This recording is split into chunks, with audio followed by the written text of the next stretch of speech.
Assalamu alaikum, this is Rashid Malik and today my topic is matter and changes in its state. So आज हम जो है science का एक बहुत ही इम्पोर्टेंट टॉपिक है मैटर और इसकी स्टेट्स के अंदर जो चेंजिंग होती है उसके बारे में हम डिस्कस करेंगे। तो चलिए हम अपना टॉपिक स्टार्ट करते हैं। सो सबसे पहले जो है कुछ बेसिक चीज़ें डिस्कस कर लेते हैं। The world is made up of tiny materials. दुनिया जो है एक छोटे मटीरियल से मिलके बनी है। And all the solid liquid gases materials are matter. तो जितने भी सॉलिड लिक्विड और गैसेस मटेरियल्स होते हैं वो मैटर होते हैं। स्टेट्स जो है मैटर की तीन होती हैं, सॉलिड लिक्विड एंड गैस। बाज़ जगहों पे चार स्टेट्स भी आ जाती हैं और चौथी को प्लाज्मा कहा जाता है।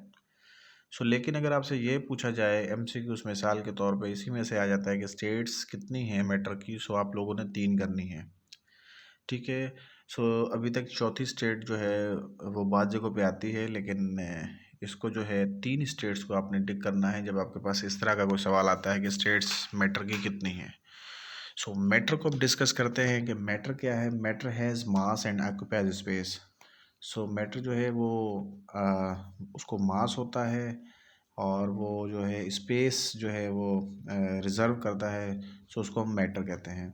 इसको जो है फर्दर आगे और इसको डिस्कस करेंगे। फ़िलहाल ये देखेंगे matter is has mass and occupies space. Next आते हैं, solid liquid and gases materials are made up of many tiny like particles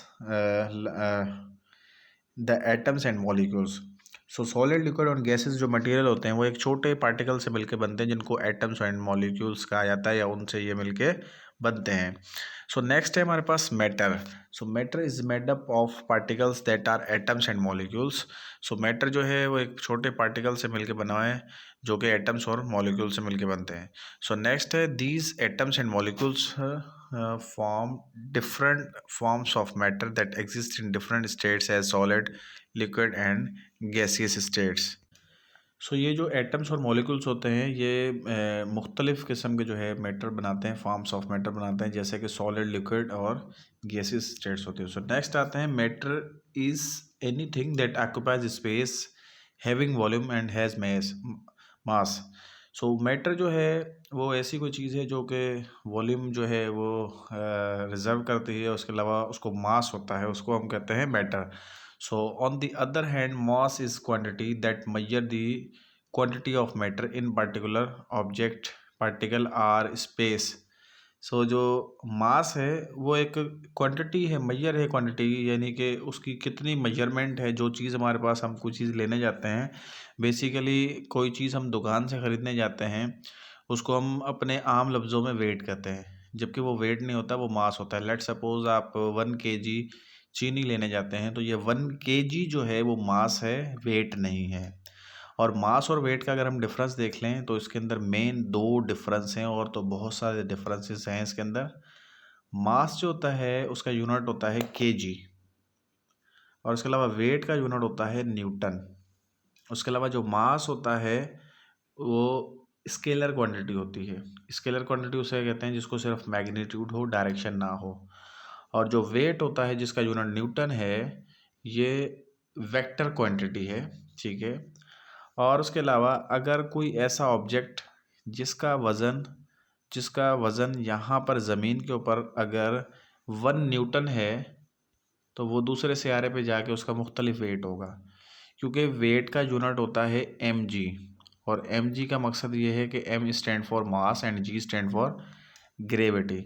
यानी अर्थ की ग्रेविटी जो है वो 9.8 मीटर पर सेकंड स्क्वायर होती है। ये याद रखना है, ये एमसीक्यूज़ में आ भी सकता है कि इस जो अर्थ की ग्रेविटी है वो कितनी है, 9.8 मीटर पर सेकंड स्क्वायर। अगर कोई ऑब्जेक्ट है हमारे पास और उस ऑब्जेक्ट का जो मास है वो है 1 kg, लेट्स सपोज, तो इसका जो मास होगा, हम जिस प्लेनेट पर रहते हैं वो अर्थ है, अगर कोई ऑब्जेक्ट है उसका ज़मीन के ऊपर मास 1 kg है, अगर उसको हम मून पर ले जाएं तो उसका 1 kg ही रहेगा।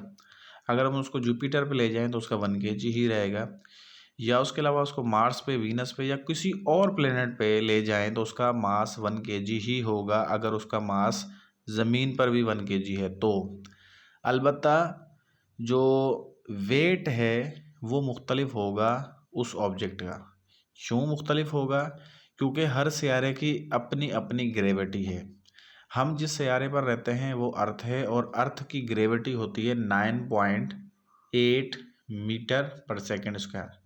ये ग्रेविटी का मकसद ये है कि कोई भी ऑब्जेक्ट देखते हैं कि आपके हाथ में से कोई चीज़, कोई पेन वगैरह या कोई बुक वगैरह निकलती है हाथ से, तो वो सीधी ज़मीन पे जाके गिरती है, और ज़मीन अपनी तरफ जो चीज़ खींचती है वो 9.8 मीटर पर सेकंड स्क्वायर से जो है अपनी तरफ खींचती है। सो ये कांस्टेंट है, ये याद रखनी है, और ये एमसीक्यूज में डिफरेंट आ सकती है कि क्या है।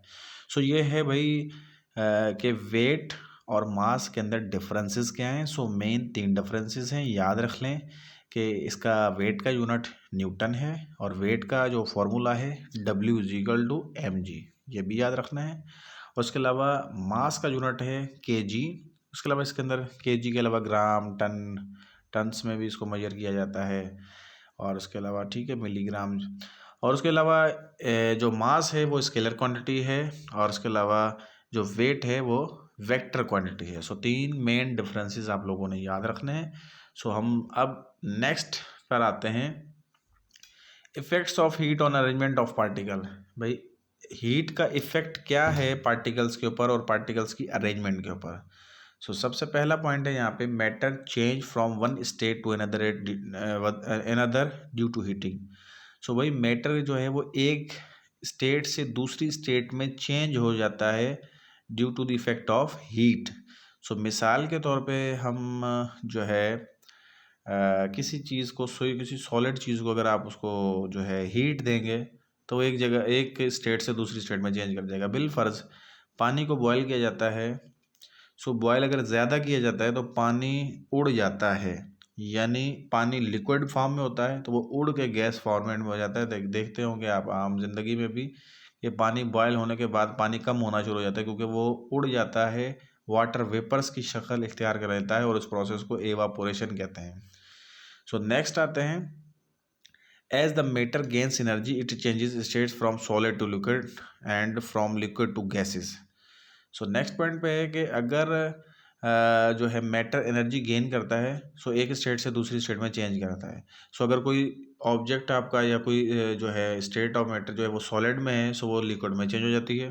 सो ये मैंने पहले ही बताया कि मिसाल के तौर पे आपके पास फ्रिज में बर्फ़ जमी हुई है, सो उसको बाहर निकाल के रखेंगे तो वो सॉलिड फॉर्म में है। जैसे उसको हीट मिलती जाएगी, इन्वायरमेंट का टेम्परेचर ज़्यादा होगा, सो वो सॉलिड से कन्वर्ट हो जाएगा लिक्विड में, यानी पानी में चेंज हो जाएगा। सो वही अगर पानी को अगर आप मज़ीद जो है उसको गर्म करें या बॉयल करें, सो वो लिक्विड से जो चेंज हो जाएगा वो गैस में। तो यहाँ पे मेन जो काम की पॉइंट हुई जो नोट करने वाली है वो ये है कि जब भी हीट पार्टिकल्स को मिलती है, सो वो एक स्टेट से दूसरे स्टेट में जो है चेंज हो जाते हैं, अपनी शक्ल दूसरी में इख्तियार कर लेते हैं। सो नेक्स्ट है हमारे पास point, as energy increases from solid to liquid, the movement changes from vibrant at fixed point to movement at shorter distance and free movement in gases। सो भाई ये बताया जा रहा है कि अगर एनर्जी जो है वो इंक्रीज की जाती है सॉलिड्स में और उसको सॉलिड से लिक्विड में, तो मूवमेंट जो होती है इनके पार्टिकल्स के दरमियान, इनके मॉलिक्यूल्स और इसके एटम्स के दरमियान, वो एक हो जाती है, क्योंकि एनर्जी जब मिलती है तो इनके पार्टिकल्स जो है वो एनर्जी गेन करते हैं और उसके दरमियान वाइब्रेशन पैदा होती है। सो नेक्स्ट आते हैं कि जैसे गैसेस के अंदर जो होता है वो पार्टिकल्स दूर दूर होते हैं और फ्री होते हैं मूवमेंट करने के लिए। सो matter becomes lighter and less dense. Matter जो है वो हल्का हो जाता है और उसकी डेंसिटी भी कम हो जाती है जब उसको हीट मिलती है तो।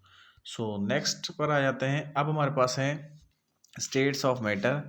उसकी फिगर के साथ हम डिस्कस करेंगे और उसके की पॉइंट्स को भी डिस्कस करेंगे जो आपके अपकमिंग किसी भी टेस्ट में आ सकते हैं। सो स्टेट्स ऑफ मैटर में है नंबर 1 पे solid. So in solid, the particles are close and have strong attractive particle are molecules are locked in position and cannot move past one another। सो ये particle आप यहाँ पे इस फिगर में भी देख सकते हैं। ये फिगर जिसके ऊपर मैंने दायरा बनाया है, ये जो है एक फॉर्मेट के तौर पर दिखाया गया है कि ये जो गोल गोल नज़र आ रहे हैं ये एक किस्म के पार्टिकल्स हैं। और देखें सॉलिड्स में क्या होता है कि पार्टिकल्स एक दूसरे के करीब होते हैं, एटम्स जो होते हैं इसके एक दूसरे के करीब होते हैं, इतना कि इनके दरमियान बहुत ज़्यादा अट्रैक्शन होती है, इनके दरमियान स्पेसिस नहीं होता। और इस वजह से सॉलिड को जो है ना एक शेप भी होती है और उसके अलावा इसका एक वॉल्यूम होता है। सॉलिड जो भी होते हैं उसको स्पेसिफिक वॉल्यूम भी होता है और स्पेसिफिक जो है शेप भी होता है। सो ये आपको नज़र आ रहा है कि ये एक फॉर्मेट के तौर पे दिया गया है, यानी एक तस्वीर के ऊपर नज़र आ रहा है कि जो पार्टिकल्स हैं कैसे क्लोज हैं और इनकी अट्रैक्शन कितनी है आपस में और अट्रैक्टिव हैं पार्टिकल्स। सो नेक्स्ट आते हैं हमारे पास the particle atom or molecules in solid remain in motion. So particle जो इसके अंदर सॉलिड में होते हैं वो मोशन के अंदर ही होते हैं। However that motion is limited to vibrational motion.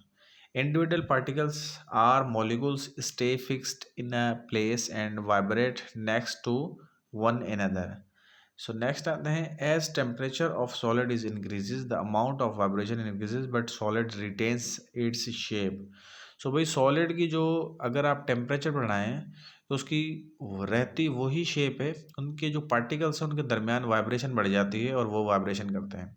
So solid को स्पेसिफिक जो है वो शेप भी होता है और वॉल्यूम होता है। मिसाल के तौर पे सॉलिड की बहुत सारी एग्जांपल्स हैं। आपके हाथ में मोबाइल होगा जिसके ऊपर ये देख रहे होंगे आप ये वीडियो, वो भी एक किस्म का सॉलिड है।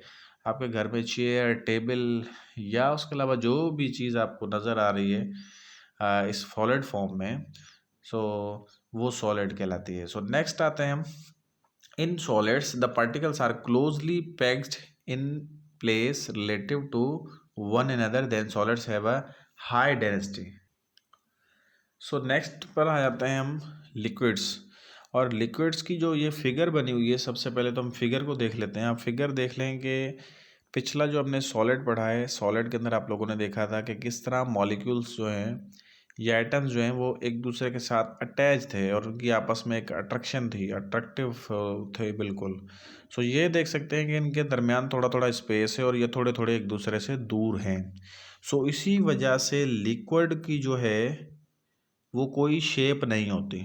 ये याद रखें, वो जिस भी चीज़ में डाला जाए वो उसी की शक्ल इख्तियार कर लेता है। लेट सपोज पानी है, अगर गिलास में है तो वो गिलास की शक्ल इख्तियार कर लेता है।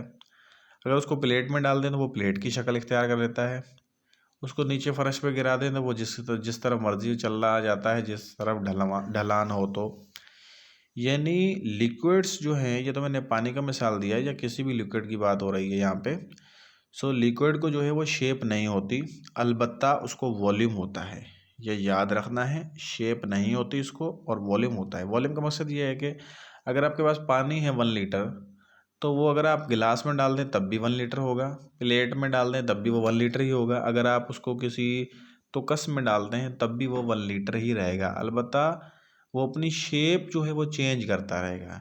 यानी यहाँ पे जो काम की मेन पॉइंट हैं वो ये याद रखनी है कि सॉलिड के अंदर शेप भी होती है, वॉल्यूम भी होता है स्पेसिफिक, जबकि लिक्विड के अंदर वॉल्यूम होता है लेकिन शेप नहीं होती। सो अब हम आते हैं लिक्विड्स की पॉइंट्स की जानिब जो आपकी किसी भी अपकमिंग टेस्ट में आ सकती हैं। सो नंबर 1 पॉइंट पे यहाँ पे लिखा हुआ है कि in liquids particles molecules can move past one another, rotate or also change position, however they remain relatively close to one another like solids. So भाई इस लिक्विड के अंदर क्या होता है कि मॉलिक्यूल या एटम्स जो हैं वो सॉलिड की निस्बत थोड़ा दूर हैं, वैसे ये भी करीबी हैं, लेकिन सॉलिड की निस्बत ये थोड़ा सा एक दूसरे से दूर हैं और उसके अलावा इसके पार्टिकल जो हैं वो मूव करते हैं, वाइब्रेट करते हैं। सो नेक्स्ट है कि as the temperature of the liquid increases the amount of movement of individual particle or molecule increases. So जब इनके इस लिक्विड को जब हम हीट देते हैं, इसको टेम्परेचर देते हैं, तो इसके जो मॉलिक्यूल्स हैं उनके दरमियान वाइब्रेशन बढ़ जाती है और वो एक जगह से दूसरी जगह मूवमेंट करते हैं। So next 10 liquids can flow to take the shape of the air container but they cannot be easily compressed because the molecules are already close together, constantly rotating, sliding and translating.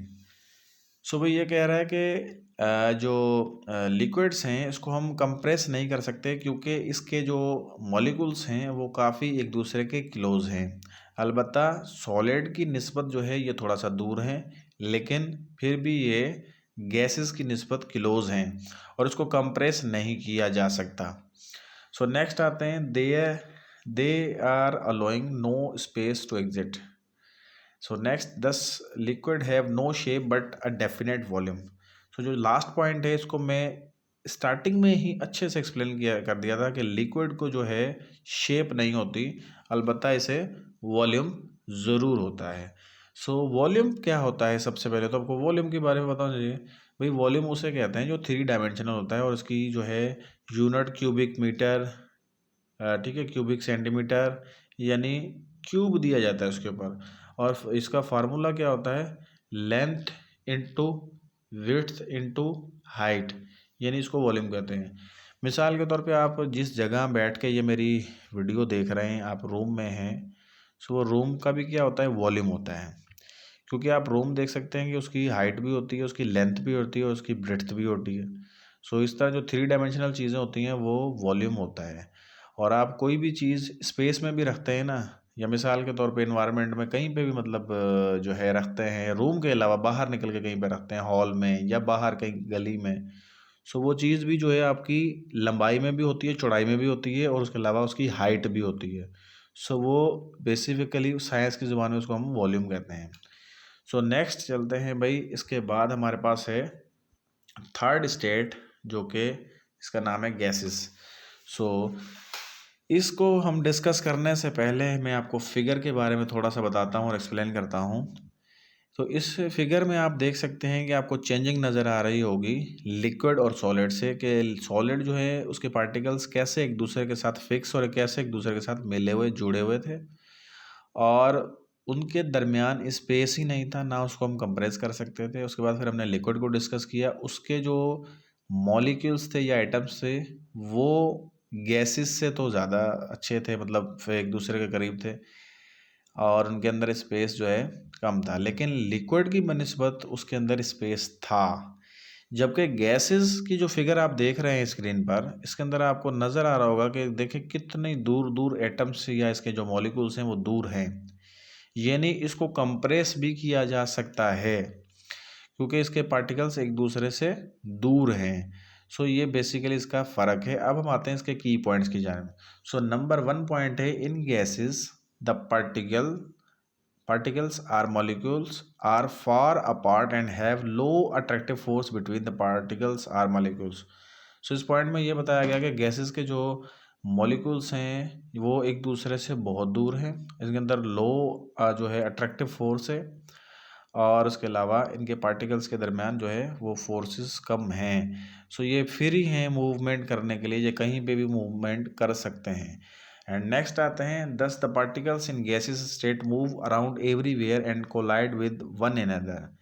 सो जो gases के जो particles हैं वो एक जगह से दूसरी जगह जो है ट्रैवल कर जाते हैं या मूव कर जाते हैं। जैसे आप परफ्यूम लगाते हैं तो परफ्यूम देखते हैं, वो लगाते हैं तो वो जो है परफ्यूम लगाते वक्त आप देखते हैं कि वो जो पार्टिकल्स होते हैं वो एक दूसरे से दूर भागते हैं। अगर आपने एक कमरे में जो है वो परफ्यूम लगाया है तो वो कमरे पूरे को खुशबू कर देगा, क्योंकि उसके जो पार्टिकल्स हैं वो एक दूसरे से दूर भागते हैं और मूव करते हैं। सो इसी मूवमेंट के चक्कर में जो है हमें नाक में जो है खुशबू आती है जब हम परफ्यूम यूज़ कर रहे होते हैं। अगर अच्छे वाला परफ्यूम है तो वो आपको बाहर कमरे से भी बाहर तक, या आप गुजर जाते हैं तो उसके 5 मिनट तक भी खुशबू उधर से होती है, क्योंकि वो जो गैसेस होती हैं वो कंप्रेस की हुई होती हैं, यानी उसके पार्टिकल्स एक दूसरे के साथ ज़बरदस्ती करीब किए होते हैं। जैसे ही वो इन्वायरमेंट में या एयर में या स्पेस में छोड़ते हैं या निकालते हैं तो वो जो है पार्टिकल्स एक दूसरे से दूर भागते हैं।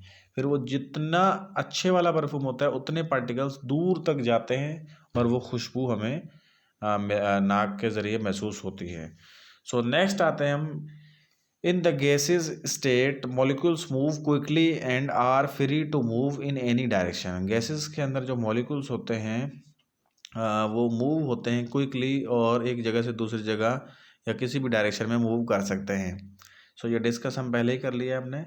Gases expand to fill the air containers and have low density, and in gases individual molecules are widely separated and can move around easily. Gases can be compressed easily and they have an indefinite shape। सो भाई gases जो हैं इसको shape नहीं होता, क्योंकि आप इसको देख सकते हैं कि जैसे सॉलिड की एक शेप होती है, दिख रही होती है कि जो शेप है वही है, वो चेंज नहीं होती। जबकि लिक्विड की भी शेप नहीं होती, अलबत्ता उसको वॉल्यूम होता है। जबकि गैसेस जो है इसकी भी कोई शेप नहीं होती। और उसके अलावा इसको हम कंप्रेस कर सकते हैं, जैसे हम कंप्रेस नेचुरल गैस यानी सीएनजी जिसे हम कहते हैं। सीएनजी का फुल फॉर्म याद रखें, ये टेस्टों में आता रहता है, कंप्रेस्ड नेचुरल गैस। तो क्या होता है कि गैस को कंप्रेस किया जाता है और उस कंप्रेस करने के बाद उसको जो है गाड़ियों में, जैसे गाड़ियों में भी एक गैस डलती है जिससे गाड़ियाँ जो है चलती हैं, सो उसको एलपीजी भी कहते हैं, या उसके अलावा सीएनजी भी कह सकते हैं आप, जो जिसके थ्रू जो है गाड़ियाँ चलती हैं, एज अ फ्यूल यूज़ होती है ये गैस। सो नेक्स्ट आते हैं भाई, इसके बाद आते हैं process involving the change of states. So states of matter जो हैं वो 3 हैं। अब वो उसके अंदर कौन से प्रोसेस हैं जिस प्रोसेस के थ्रू मैटर की जो एक स्टेट है वो दूसरे में कन्वर्ट होती है और दूसरी से तीसरे में कैसे कन्वर्ट होती है और इसके दरमियान कौन से प्रोसेस यूज़ होते हैं, कॉन्सेप्चुअल जो है आज हम इसको समझेंगे।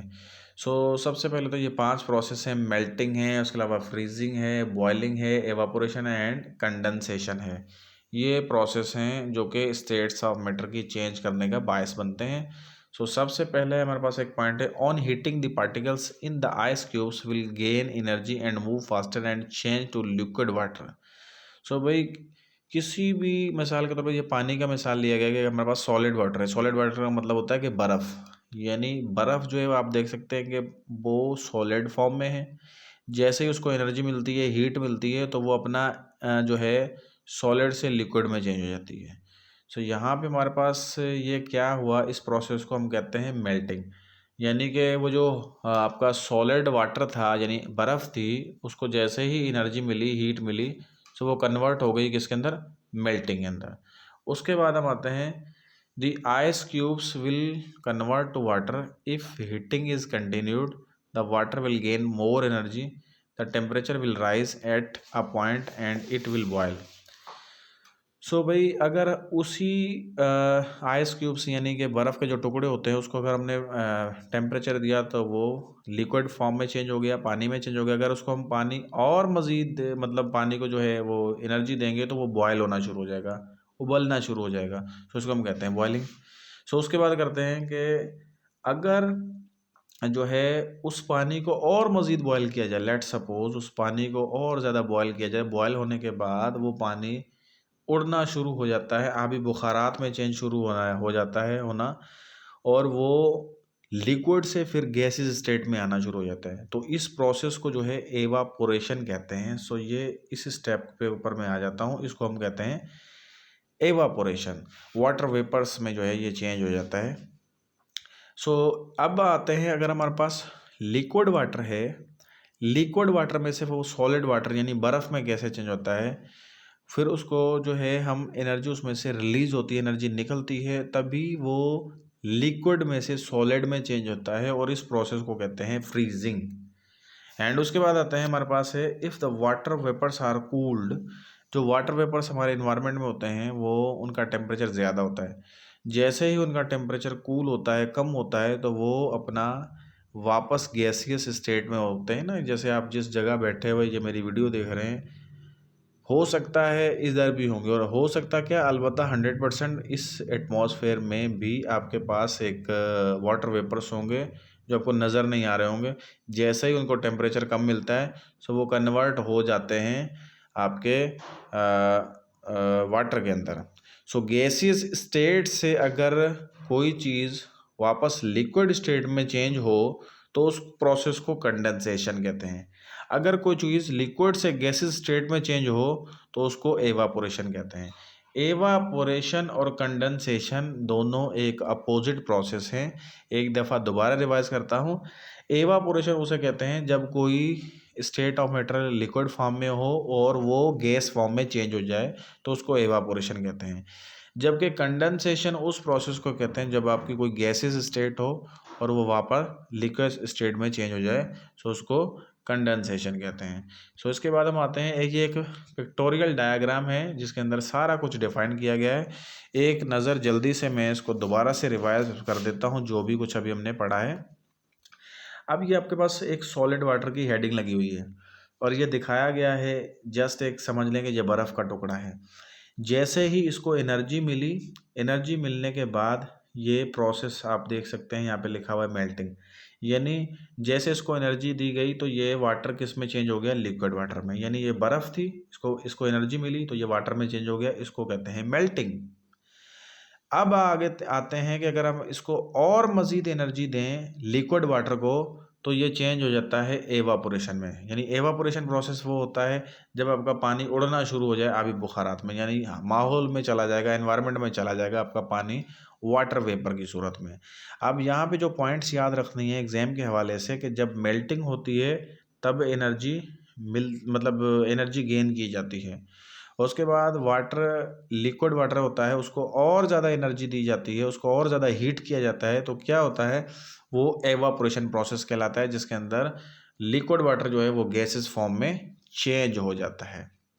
सो यहाँ पे ये नीचे एक तीर बनाया गया है, ये तीर शो कर रहा है कि एनर्जी जो है वो एब्जॉर्ब हो रही है, जज़ब हो रही है एनर्जी, तभी ये दो प्रोसेस हो रहे हैं, मेल्टिंग एंड एवापोरेशन। अब हम आते हैं कि जो एनर्जी है फिर रिलीज़ होती है, तो उससे कौन कौन से प्रोसेस होते हैं। अब क्या होता है कि जब हमारा पानी जो है वो एनवायरनमेंट में चला जाता है।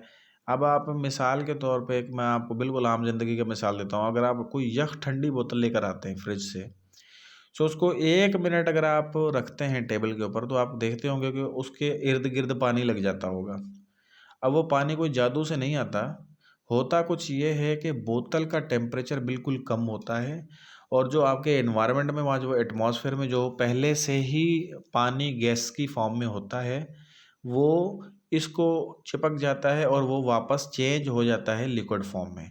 यानी जो एटमॉस्फेयर में आबी बुखारात होते हैं, वाटर वेपर्स होते हैं, जो पानी उड़ा हुआ होता है, गैसेस स्टेट में होता है, वो अपना प्रोसेस करके कंडेंसेशन का लिक्विड फॉर्मेट में चेंज हो जाता है। सो इस सारे प्रोसेस को कहते हैं कंडेंसेशन। इसके अंदर एनर्जी जो है वो रिलीज़ होती है, एनर्जी जो है इससे खारिज होती है। सो अब हमने यहाँ पे जो पॉइंट नोट करनी है, एक तो ये पॉइंट नोट करनी है कि वाटर वेपर से लिक्विड में जो चेंज होता है उसको हम कहते हैं कंडेंसेशन, और कंडेंसेशन के अंदर एनर्जी रिलीज़ होती है। ये 2 पॉइंट्स याद रखने हैं एमसीक्यूज़ के हवाले से, आपकी जो नेक्स्ट टेस्ट्स कभी भी हों अपकमिंग, सो उसके अंदर इस टाइप के क्वेश्चंस आ सकते हैं। सो नेक्स्ट आते हैं भाई, आपके पास लिक्विड वाटर अगर आपके पास मौजूद है और लिक्विड वाटर को आप सॉलिड में चेंज करना चाहते हैं, तो उसके लिए फ्रीज़ करना है आपने। फ्रीजिंग एक जो है प्रोसेस होता है, और फ्रीजिंग के अंदर भी आप यहाँ पे ये देखिए, ये ब्लू एरो शो कर रहा है, नीचे ब्लू ही एरो है, यानी इसके अंदर भी एनर्जी रिलीज़ होती है। इसके अंदर भी एनर्जी जो है जज़ब नहीं होती, एनर्जी इधर से निकलती है, तभी वो जो है सॉलिड वाटर में चेंज होता है। सो चलें भाई, इसके बाद हम आते हैं नेक्स्ट, कि जो वाटर साइकिल है, या ये जो हमारी आम ज़िंदगी में जो स्टेट्स चेंज हो रही थी एक से दूसरे में, इसकी क्या इम्पोर्टेंस है, और इसके आम ज़िंदगी में कहाँ पे हम ये यूज़ करते हैं। सो ये जो मैंने स्टेप भी लिखे हैं, और स्टेप के साथ साथ मैंने इस साइड फिगर भी बनाई हुई है। सो मैं फिगर पे भी एक्सप्लेन करूँगा, पहले तो स्टेप के ऊपर डिस्कस कर लेते हैं। नंबर 1 स्टेप में लिखा हुआ है the sun heating the ocean. So आप ये देख सकते हैं कि ये ओशियंस है, फॉर एग्जांपल ये ओशियन बना हुआ है। सबसे पहले नंबर पर है कि एक सन है, उधर से जो है हीट निकल रही है, और ये ओशियन का पानी जो है आपका वो उड़ के ऊपर जा रहा है। अब इस उड़ने को कहते हैं एवापोरेशन, यानी जब हीट मिले, आपका लिक्विड वाटर जो है वो गैस में चेंज हो जाए, सो इसको एवापोरेशन कहते हैं। सो इसी तरह यहाँ पे पॉइंट लिखी हुई है, उसको मैं पढ़ता जाता हूँ। Ocean water evaporates and rise into the air. Ocean water जो है वो एवापोरेट हो जाता है और एयर के अंदर चला जाता है। एंड उसके बाद आते हैं the water vapour cools and condense to become droplets which form clouds. So भाई ये जो पानी के वाटर वेपर्स होते हैं, ये ऊपर जाके कूल हो जाते हैं, ठंडे हो जाते हैं, कंडेंसेशन हो जाती है इनके दरमियान, और वो चेंज हो जाते हैं वाटर ड्रॉपलेट्स में। और जब ये ज़्यादा चेंज हो जाते हैं, तो ये जो है फिर बादल की सूरत इख्तियार कर लेता है, यही पानी। सो नेक्स्ट आते हैं, if enough water condenses the drop becomes heavy enough to fall to the ground as rain and snow. सो भाई हमारे पास ये चौथे नंबर पे एक पॉइंट दिया गया है, वो ये है कि ये पानी जो है जब क्लाउड की फॉर्म में चेंज हो जाता है और जब ये ज़्यादा हो जाता है तो फिर ये बरसता है, और बरसता है या बर्फबारी की सूरत में या बारिश की सूरत में। सो उसके बाद हम आते हैं some rain collects in ground wells, the rest flows through rivers back into the ocean. So भाई ये जो पानी बरसता है ये कुछ तो ज़मीन के जो जो यहाँ पे ऐसे ग्राउंड वेल्स होती हैं यहाँ पे खड़ा होता है, और फिर जो है बाकी जो है वो बारिशों से बह के दरियाओं से बहता बहता दोबारा जो है वो ओशियन में आके गिरता है वही पानी। सो ये एक दुनिया का वाटर साइकिल है कि देखें आप कैसे ओशियन का पानी पहले उड़ता है, एवापोरेट होके ऊपर चला जाता है, ऊपर जाने के बाद बादल बनाता है, बादल के बाद वो बरस के बारिश वगैरह नीचे आता है, और फिर ये नहरों से होता है और उसके अलावा दरियाओं से होता हुआ ये पानी दोबारा ओशियन में आ जाता है। सो ये था भाई वाटर साइकिल, और उसके अलावा इसका कंडेंसेशन और एवापोरेशन की जो आम जिंदगी में जहाँ पे एप्लीकेशन है वो मैंने अच्छे से एक्सप्लेन की। सो उसके बाद हम आते हैं कि एनवायरनमेंट के अंदर जो है ना एक मॉइस्चर होता है, और वो कौन किस किस्म के होते हैं मॉइस्चर उसको हम डिस्कस करते हैं। सो अमूमन इनको डिस्कशन करने से पहले मैं एक जनरल चीज़ें आप लोगों को बता दूं कि सुबह सुबह अगर आप सर्दियों में जाएं बाहर तो आप देखते हैं कि एक धुंध होती है। सो ये भी एक इन्वायरमेंट के अंदर मॉइस्चर है। उसके अलावा फिर रात को अगर आप कभी बाहर निकले हों या कभी सिटी से आउट जाएं, सिटी में तो ये चीज़ें इतनी महसूस नहीं होती, सिटी से बाहर अगर निकला जाए तो हल्का हल्का ऐसे लगेगा जैसे बारिश हो रही हो, लेकिन वो बारिश नहीं होती, वो इन्वायरमेंट के अंदर मॉइस्चर होता। सो इनको डिस्कस करते हैं कि साइंस की ज़ुबान में इनको क्या कहा जाता है और उसके अलावा इनकी डेफिनेशंस क्या हैं। सो सबसे नंबर वन पे है ड्यू। तो ये ड्यू वो वाला ड्यू नहीं है जो कि बोतल होती है, ड्यू ना किया तो फिर क्या जिया। सो ये ड्यू दूसरा है, मॉइस्चर है इन्वायरमेंट के अंदर। सो ये है क्या, drops of water that form on cool surface at night due to the condensation. So भाई ये एक रात को एक पानी होता है, मतलब जो इन्वायरमेंट के अंदर पानी उड़ा हुआ होता है वाटर वेपर की सूरत में, तो ये वो वाला जो है कंडेंस हो जाता है, कंडेंसेशन होके दोबारा वो जो गैसेस वाला फॉर्मेट में जो होता है पानी, वो आपका लिक्विड फॉर्म में चेंज हो जाता है, और आपको ऐसा महसूस होता है कि जैसे बारिश टाइप थोड़ी थोड़ी हो रही हो, वह गीला हो रहा हो। ख़ास तौर पे जहाँ पे फसलें होती हैं, एग्रीकल्चर होता है या जहाँ पे, तो वहाँ पे आप देखते होंगे कि रात को अगर कभी वहाँ जाना हो तो देखें थोड़ा थोड़ा गीला गीला आपको महसूस होगा जैसे बारिश हो गई हो, लेकिन वो बारिश नहीं होती, वो एक कंडेंसेशन का प्रोसेस होता है जिसके अंदर हमारे इन्वायरमेंट के अंदर जो वाटर वेपर्स होते हैं वो लिक्विड फॉर्मेट में चेंज हो जाते हैं, और हल्का हल्का हमें टेम्परेचर में, सॉरी टेम्परेचर नहीं बल्कि मॉइस्चर महसूस होता है। सो उस को जो है हम ड्यू कहते हैं, जिसको हम उर्दू में शबनम भी कहते हैं। उसके बाद हम आते हैं स्नो पे। सो भाई स्नो क्या है, water in the atmosphere frozen into the crystal which falls as a white flakes. So भाई जो आपका पानी जो है वो उड़ जाता है एटमॉस्फेयर में, वो जो है जम जाता है क्रिस्टल की फॉर्म में, और उसके बाद फिर बरसता है। सो उसको हम बर्फबारी कहते हैं। उसके बाद है हमारे पास fog, a thick cloud of water droplets on earth surface. So भाई ये एक पतली सी तय होती है पानी की, पानी के ड्रॉपलेट्स की, जो कि हमें ऐसा महसूस हो रहा था कि जैसे ये बादल टाइप है, ये बादल नहीं होते, वो धुंध होती है। अगर आपने कभी सर्दियों में सुबह सुबह सफ़र किया हो सड़क पर, तो आपको कभी कभी महसूस होता है कि जैसे बादल आ गए हो, आपको नज़र ही नहीं आता, और कभी कभी तो हद निगाह ज़ीरो हो जाती है, आपको 1 मीटर तक की फासले पर कोई गाड़ी भी नज़र नहीं आती। सो इसको फॉग कहते हैं, एंड ये भी एक किस्म का मॉइस्चर है इन्वायरमेंट में। उसके बाद हम आते हैं रेन पे। So condensed water in the atmosphere of clouds that falls to the earth. So rain भाई पड़ती है, तब पड़ती है जब आपके वाटर ड्रॉपलेट्स जो हैं वो ऊपर चले जाते हैं एटमॉस्फेयर में, और ऊपर जाने के बाद उनका टेम्परेचर कम होता है और वो कंडेंस हो जाते हैं, और वो कंडेंस होकर फिर वो बादल की शक्ल इख्तियार करते हैं, और जब वो हैवी हो जाते हैं सो वो फिर बरसते हैं नीचे पानी के फॉर्मेट में, उसको बारिश कहा जाता है। सो ये भी एक इन्वायरमेंट का मॉइस्चर ही है। सो ये था भाई मेरा आज का क्लास, जिसके अंदर हमने मैटर और उसकी स्टेट्स के बारे में तफसीली डिस्कस किया, और उसको चेंज है जो है इसके अंदर जो प्रोसेस इन्वॉल्व होते हैं वो कौन से होते हैं, और उसके अलावा हमारी ज़िंदगी में आम जो वाटर साइकिल यूज़ होता है, एवापोरेशन और कंडेंसेशन के प्रोसेस हमारे लिए कितने ज़रूरी हैं, ये सब कुछ हमने इस क्लास के अंदर डिस्कस किया है। सो आई होप कि आप सब लोगों को ये अच्छे से समझ में आया होगा। इसके अलावा हम इंशाल्लाह नेक्स्ट क्लास में एक नए टॉपिक के साथ फिर आपके सामने हाज़िर होंगे। तब तक के लिए इजाज़त दीजिए। अल्लाह हाफ़िज़।